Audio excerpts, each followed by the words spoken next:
اهلا بيكم ويا رب تكونوا بخير جميعا. الحقيقه انا مش متخيله ان في حد لسه بيشتري الكاتشب، وخصوصا بعد ما سعر الازازه تعدى ال50 جنيه، مع ان طريقته سهله جدا وبسيطه وما بتاخدش في العمايل اكتر من 5 دقايق. هنعمله النهارده بالطريقه الاصليه بتاعه الشركات ولكن بدون اي مواد حافظه. لو اول مره بتشوفوني، معاكم اميره شعراوي من قناه ميرو شعراوي. نقول بسم الله الرحمن الرحيم ونجيب كوبايه ميه وننزل بيها في الحله اللي هنشتغل فيها. هنزل بمعلقه كبيره من النشا على كوبايه الميه وهقلبهم مع بعض كويس قوي.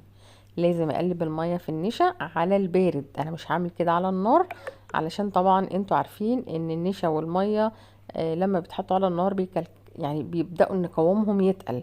فانا على البارد كده هقلبهم كويس، وبعد ما اتاكد ان النشا دابت خالص هرفع الحله على النار، بس مش عايزه نار عاليه قوي. هنزل دلوقتي بمعلقه ممسوحه من السكر. هقلب بقى كويس كده كوباية المية مع معلقة النشا مع معلقة السكر الممسوحة. ولما اتأكد ان السكر اختفى معايا تماما، بصوا طالما بنعمل كاتشب يبقى لازم نعمل بطاطس. وعايزة معلقة صغيرة من الملح. نقول تاني بسرعة كده، حطيت ايه؟ كوباية مية، نزلت عليها بمعلقة كبيرة من النشا، دوبتهم على البارد وبعدين رفعتهم على النار. حطيت معلقة ممسوحة من السكر كبيرة ومعلقة صغيرة من الملح. دلوقتي هحتاج معلقتين كبار مليانين من صلصة الطماطم او معجون الطماطم.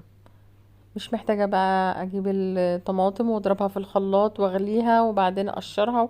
كل ده انا مش محتاجاه، هي دي الطريقة الاصلية، وهتدوقي الطعم وهتعرفي، وبجد بجد بجد ما تنسينيش في دعوة حلوة. ايه يا اميره، اللون ده هو ليه فاتح كده؟ الكاتشب ما بيبقاش لونه كده.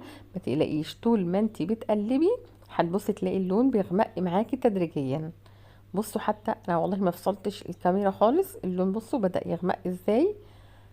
ايدك فيها على طول، ما تشيليش ايدك، علشان اول ما ترفعي ايدك وتسيبيها هتبصي تلاقيها كلكعت. انا مش عايزاها تكلكع وتبوظ مني، عايزه افضل اقلب فيها كده لحد ما تديني القوام اللي انا عايزاه.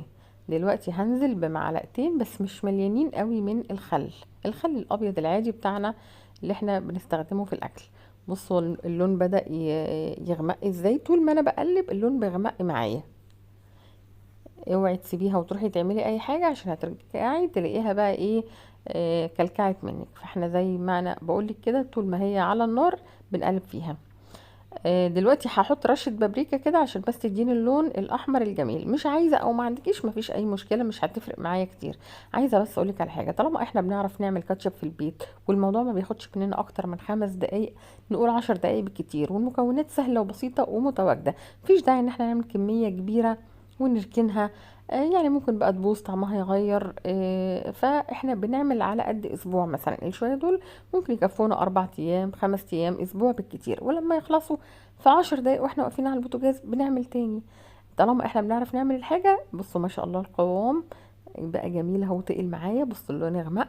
عايزه اقول لكم الطعم تحفه، مش اكتر ولا اقل، مش محتاجين بقى طماطم نغسل ونعصر ونقشر. الموضوع سهل جدا وبسيط. طب يا أميرة، أنا عملت الكاتشب بالطريقة الجميلة دي وبعدين بصيت لقيته تقل معايا بقى، بما انه هو في نشا لما دخل التلاجة. مفيش أي مشكلة، سخني شوية مية صغيرين، أو هات شوية مية من الكاتل كده وحطيهم على الكاتشب ورج الإزازة كويس، أو البرطمان أو أيا كان اللي حاطة فيه. هتبصي تلاقي القوام ظبط معاكي، ما تقلقيش خالص، الدنيا سهلة وبسيطة. زي ما قلت لك كده، طالما بنعرف نعمله في البيت ما تكتريش. وانا كده خلاص خلصت الفيديو بتاعي، يا رب يكون الفيديو عجبكم. ما تنسوناش بقى بلايك واشتراك في القناة. اللايكات يا جماعة هي اللي بترفع الفيديو، وهي اللي بتخليه يوصل لأكبر عدد من الناس علشان الكل يستفيد. اشوفكم في الفيديو القادم على خير، والسلام عليكم ورحمة الله وبركاته.